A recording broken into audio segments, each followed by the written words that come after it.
It's so hard to be here and amazing at the same time. Teman, 안녕하세요. You're very good. Teman. It's so cute. And then when you say how are you, you say Likai. Likai. And then they will say Rete. Welcome to Daud Kim channel, and here is LALISA. Oh, the reason that I invite her today is what is that reason? Black people experience. Oh yeah, right. Okay, so so today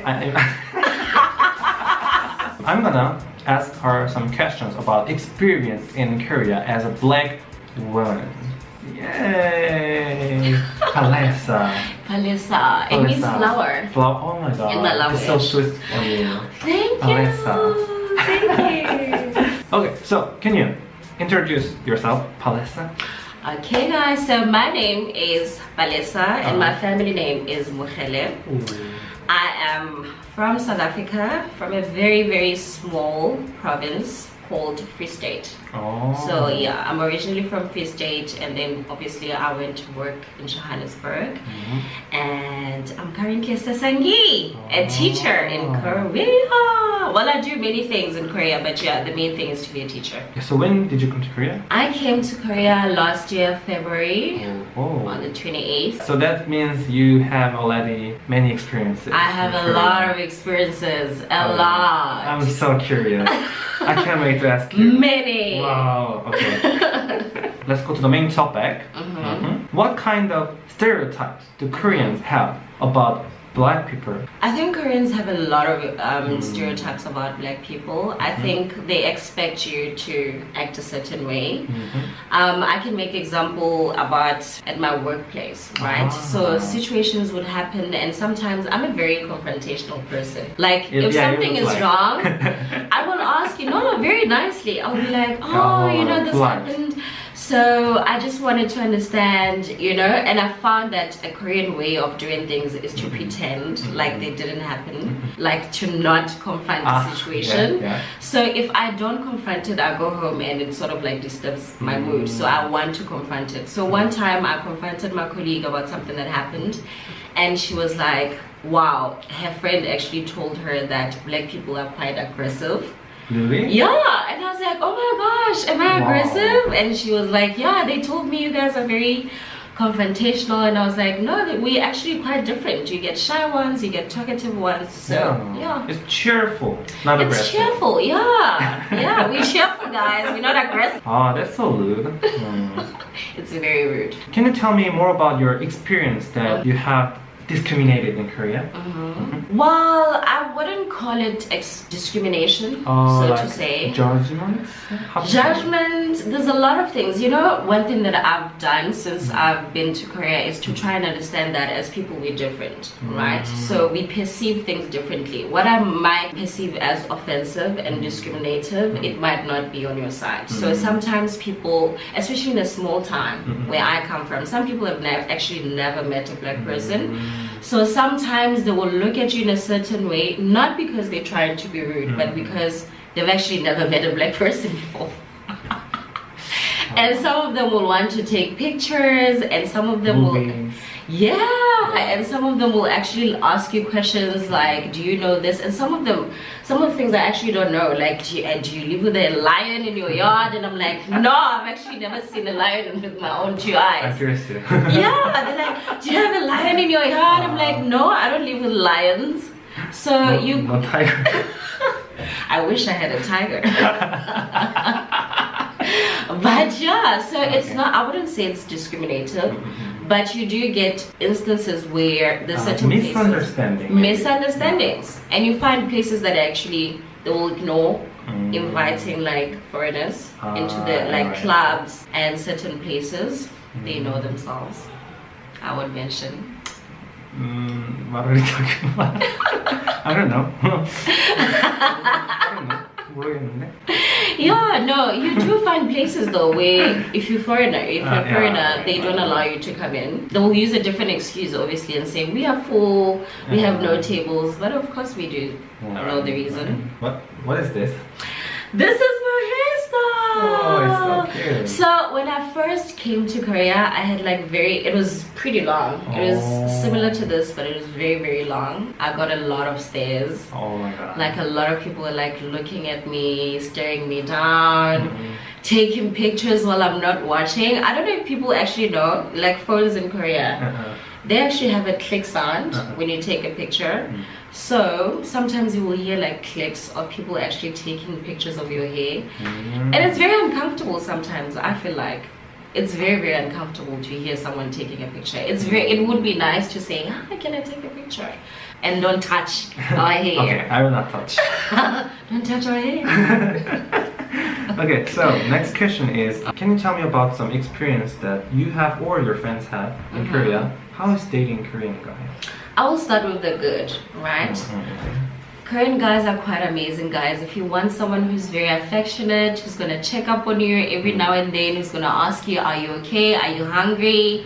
And all these things, they're quite good on that. So they actually make really good boyfriends, and they do quite a lot of like cute stuff for you. They'll buy you some, like even small things, flowers and all of that. But with everything, there's also like a bad side of things, which is not all Korean guys. Some of them. You do find a whole lot of amazing ones, but some of them. Okay, so number one, they will ghost you. So ghosting is you meet someone today and whatever happens, and then you'll never hear from them ever again, or you'll hear from them when they need whatever they need from you, whether they want to sit for coffee or what. Yeah. And some of them they don't want to be seen sometimes walking around with like their girlfriends, especially during the day. I don't know whether they don't want to be judged, but it doesn't happen quite a lot. It does happen, but not a lot. Pros and cons. Yeah. Pros and cons. And it's not all of them. There are ones that will walk down the street holding your hand, so it's not everyone. People are different, guys. But yeah, be careful. Be careful. Guys are all animals. No, exactly. It's not a Korean thing. Every guy can ghost you, actually. I love Modern Family. Gloria said that. Oh, mental animal. Exactly. I want to talk about the beauty standard. Korean beauty standards make black women harder. I think for me, I will talk about my own experiences. Since I've been in Korea, I found that I'm very conscious about myself. Like wearing makeup almost every single day. My weight, because everybody around me is skinny. So I'm always constantly worried about gaining weight and not actually understanding that our genes are different. Asians are skinny, like they're very skinny, and we are like, you know, so you need to work extra hard to be skinny.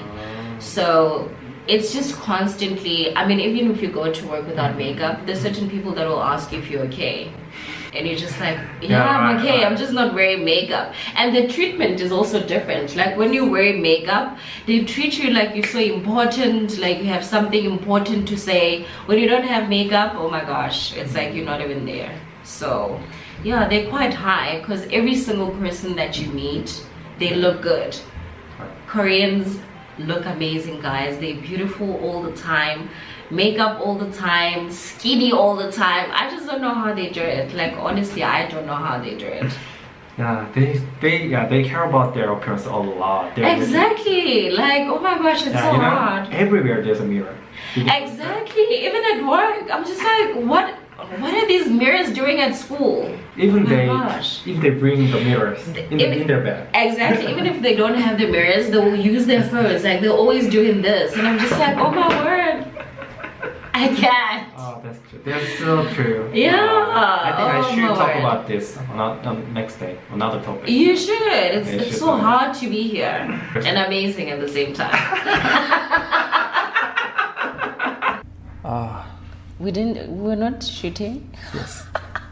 So we moved here because the reservation room was gone. The time was gone. So okay, I can't sure we can use this place or not, but we were using. So yeah. Okay. We're basically stealing the time in this room. So I'm very nervous, but we're doing this. Okay. Let's just do it quick. Okay. Okay. So next question is, I'm really curious about that. Do you think African black people are treated differently compared to American black people in Korea? I think not all the time, but it definitely does happen because, especially when it comes to teaching, right? I feel like they do prefer Americans over South Africans, especially because it has to do with pronunciation, because obviously we do pronounce things differently. South Africans use the British English, and obviously they do prefer the American English. So that's where it comes in. And in most instances, sometimes when you meet people, they will automatically think that you are American. Well, it happens to me quite a lot, especially by Koreans. I mean, for me, when I see another black person, I can definitely tell when they're South African or not. But when it's a Korean, sometimes they can't really differentiate. Yeah, right. And when they find that you're from South Africa, I tell you, you get a totally different reaction. I don't know how to put it, but it's not as when they received you the first time knowing that you're from America. The minute you're like, I'm from South Africa, it's like, okay. And in America, it's like, wow, really? Oh, really? Yeah. South Africa. What days in Mandela? Everyone thinks... World Cup? Everyone in Korea asks me about Mandela. Mandela died. Oh, he's died. He died, guys. He died. Okay? So we don't have lions. Mandela died. Soccer World Cup was in 2010. Okay, so we talked about the experience as a black girl in Korea, and it was really glad to listen to your experience. It was really interesting, and I hope maybe it can be helpful to you if you want to come to Korea or something. So thank you for coming. Thank you so much, guys. Thank you. And she have her own YouTube channel. It's really interesting too. So I'm not really consistent, but you can check it out. Okay. Okay, so it was good to see you today. And thank you. Thank you for meeting me. Yeah. So maybe we can meet another time. Oh, definitely. I will be back. Bye bye guys. Okay, bye Thank you. How to say, Thank you for watching. How to say bye bye in Litla Salandre. Lita Sala Andri.